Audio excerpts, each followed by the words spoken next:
과중반.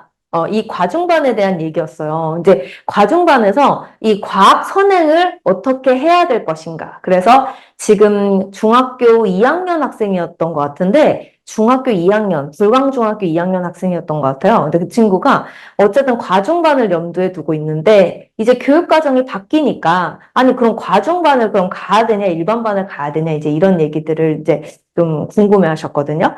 그러면 고교학점제가 시행되면 이 과중반에 대한 성격은 어떻게 될까요? 사실 저는 이제 제가 보기엔 그래요. 이게 이제 고교학점제니까 모든 아이들이 다 공평하게 선택할 수가 있죠. 그러다 보니까 이 과중을 굳이 가지 않아도 그냥 일반반 아이도 그냥 선택을 하면 되거든요. 원 과목 4개, 투 과목 4개를 그냥 본인이 선택하면 돼요. 그렇기 때문에 사실 굳이 과중반을 가야 되냐? 그건 아닙니다. 그런데 어쨌든 그러면 이런 예일이나 선정 과정이 아니라 다른 학교에서 이제 그렇게 투 과목도 듣고 원 과목을 듣는다라는 것이 과연 실질적으로 차이가 없이 운영이 될까? 그건 또 저는 아니라고 생각하거든요. 그래서 원 과목, 투 과목에 대한 이슈, 그러니까 나는 과학에 대한 심화학습이 필요하다 또는 그쪽의 진로를 염두에 두고 있다라고 하신다면 당연히 고교학점제가 시행이 되더라도 과중반을 갖고 있는 이 두 학교가 그래도 더 플러스 메리트가 있지 않을까? 저는 이제 이런 생각을 또 같이 해봅니다. 이제 선정고등학교랑 예일여고는 학교 분위기 자체가요, 이제 특색사업, 교육 특색사업을 어떻게 운영하고 있냐면, 예일여고 먼저 볼게요. 예일여고는 교과교실제, 이제 현재 올해 24년도 기준으로 교과교실제, 그리고 자율학교, 수준별 수업, 이런 거 다 안 합니다. 안 합니다. 깔끔하죠? 자, 그런데 선정고등학교는 두 개를 합니다. 이 세 개 중에서 교과교실제, 그러니까 교실 이동해가지고 교과마다 교실이 다른 거거든요. 그 다음에 수준별 수업. 그래서 우리가 특히 수학 수업 같은 경우에도 이제 수준에 따라서 이제 나눕니다. 그렇기 때문에 반별 선생님도 다르시고, 그 다음에 수준도 당연히 다르고, 이렇게 다른 스타일로 수업이 운영이 되죠. 단, 자율학교는 운영하고 있지 않다라고 보시면 되겠습니다. 자, 그러면 이제 요건 아까 제가 보여드렸고, 학생부 종합전형을 이제 보여드릴 건데, 이거 제가 왜 갑자기 이런 얘기를 또 하냐면, 아니, 오늘 무슨 대입 전략 설명이야? 자, 제가 다시 한번 여쭤보겠습니다. 자, 수시 전형, 그러니까 수시로 대학을 갈 때는 방법 몇 가지라고 제가 말씀드렸죠? 네, 세 가지. 네, 맞아요. 이렇게 답변해 주시고 너무 감사드립니다. 네, 세 가지. 교과 전형이 있고요. 그 다음에 종합 전형이 있고요. 그 다음에 논술 전형이 있죠.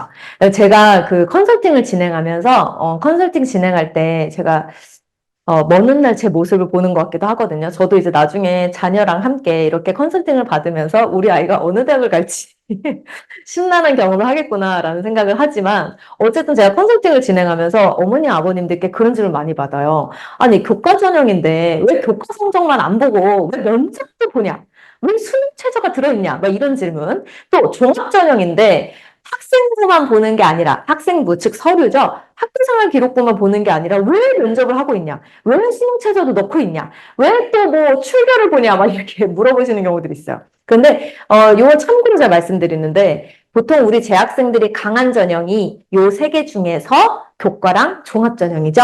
아무래도 논술 전형이나 수능 전형, 이 논술 전형이나 정시는 대부분 N수생들이 강세를 보이고 있죠. 왜냐하면 수능에 강한 아이들이니까 한 번 경험을 했으니까 1년 더 했으니까. 근데 우리 재학생들이 경험하는 이 수시 중에서 교과 종합은요.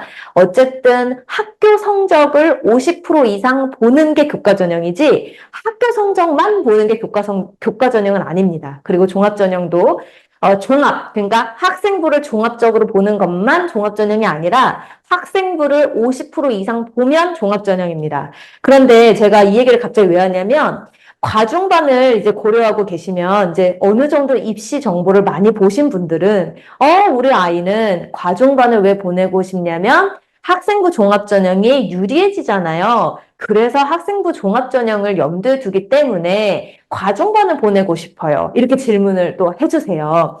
그런데 그 부분이 맞을까요? 우리가 학생부 종합전형으로 대학을 가기 위해서 또는 아까 우리 지식인 질문에 있었는데 의대를 또 염두에 두는 어떤 친구도 어쨌든 학종으로 이 대학을 갈 때 과중반이 되게 유리하다라는 얘기를 들었는데 그럼 유리할까요? 아닐까요? 요거 한번 제가 채팅창에 어머니 아버님들의 반응을 좀 보고 싶은데요. 과중반이 학생부 종합전형으로 대학을 갈 때 유리할까요? 음. 네, 이렇게 시간이 또 야심한 시각에 이렇게 또 뜨겁습니다. 채팅창에 불이 나네요. 네, 유리할 것 같다 또는 잘 모르겠다 이렇게 이제 다양한 의견 주셨는데요. 너무너무 감사합니다. 이 학생부 종합전형에 있어서 과학 중점반이 정말 유리할까? 그러면 이제 결국은 학생부 종합전형에서 주된 평가 요소가 뭐냐는 거잖아요. 근데 제가 방금 말씀드렸죠. 학생부 종합전형의 주된 요소는 50% 이상, 어쨌든 최소한 50% 이상 보는 게 뭐다? 학생부다. 종합전형에서 대부분은 학생부가 중요하다. 근데 학교생활 기록부는 뭘로 이루어져 있죠? 우리가 이제 블라인드 테스트니까 우리 땡땡이가 어느 고등학교에 있었고 이 아이가 어떤 이름이 뭐고 뭐 이런 것들 다 이제 가려져 있잖아요. 그럼 제일 먼저 입사관, 입학사정관들이 보는 게 출결, 미인정이 없는가? 미인정이 뭐예요? 병결도 아니고 막 확인되지 않는 거. 미인정 절대 안 됩니다. 예, 그래서 우리 아이가 막 연락 없이 그냥 간다 이러면 안 되고요. 무조건 병결로 처리한 다음에 나중에 해야지 미인정 안 됩니다. 어쨌든 미인정이 있는지 없는지를 대학교에서 보고요. 그 다음에 이제 학교생활 기록부에 보이는 공간이 뭐냐면 제가 오늘 좀 보여드리면 좋을 것 같은데 다음번에 제가 학생부 관리법 그거 세미나 할 때 제가 보여드릴게요. 그래서 출결, 그 다음에 자율활동, 동아리활동, 진로활동 이렇게 창의적 체험활동 그 다음에 나온 게 뭐냐면 교과 성적 그 다음에 교과 성적 다음에 나온 게 뭐냐면 과목별 세부 능력 특기사항. 그 다음에 나온 게 뭐냐면 마지막 담임 선생님들이 적어주는 행동 특성 및 종합 의견. 그 왜 초등학교 때 왜 성적표 보면 타의 모범이 되고 뭐 이런 거 있잖아요. 그게 마지막 코너. 그래서 이게 하나의 스토리인데 이걸 50% 이상 보는 게 학생부 종합전형이거든요. 그럼 학생부 종합전형에 들어가는 게 이제 크게 두 가지로 꼽는다면 하나는 성적. 하나는 활동이 되겠죠? 그러면 이제 성적이 일단 좋아야 되는데, 아까 제가 말씀드렸다시피, 과중반은 일반반이랑 같이 성적 산출을 한다. 그러면 성적은 뭐 크게 이슈가 되지 않을 것 같고요. 그럼 두 번째가 뭐다? 활동이다. 그럼 활동에서 가장 이슈가 되는 게, 활동이 근데 뭐예요? 이게 이렇게 또 질문을 해주시는데, 활동이 뭐죠? 그냥 모든 것이에요. 내가 모든 것. 수행평가.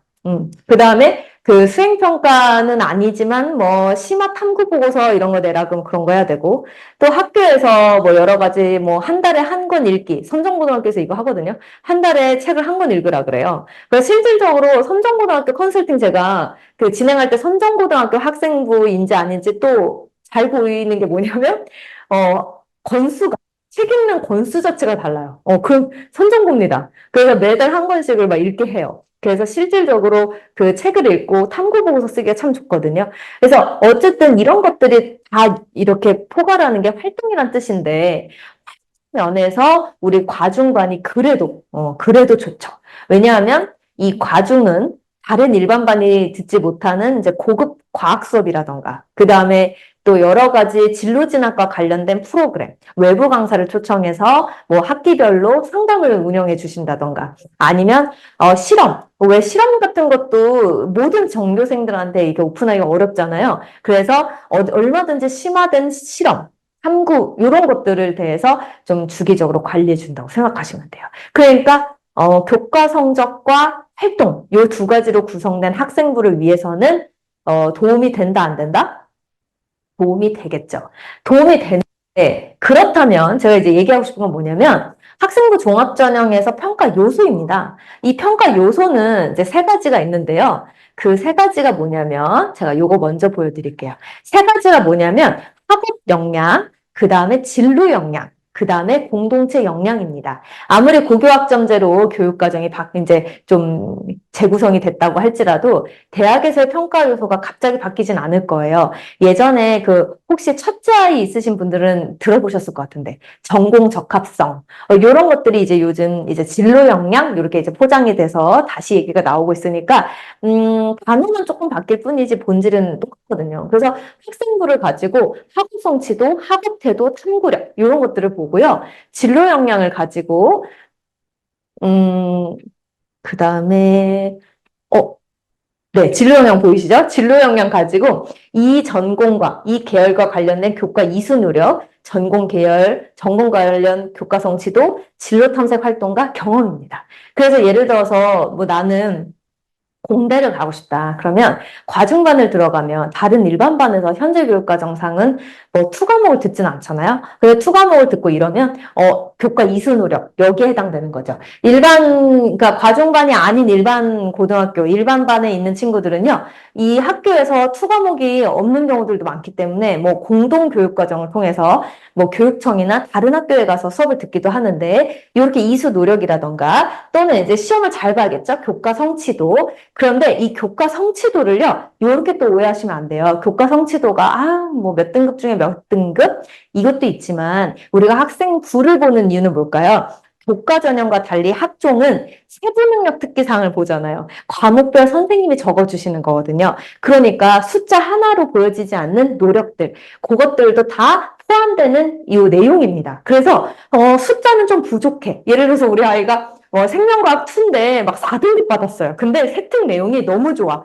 우리 아이는 성적 향상도가 좀 다소 더디지만 우리 아이는 진로에 대한 관심이 너무 많아서 평소에 이 학업적인 부분들을 요렇게 메워나가고 있습니다라고 담당 선생님이 적어주신다면 이런 요인들이 조금 이제 뭐라 그럴까요? 플러스가 되면서 보완이 되겠죠?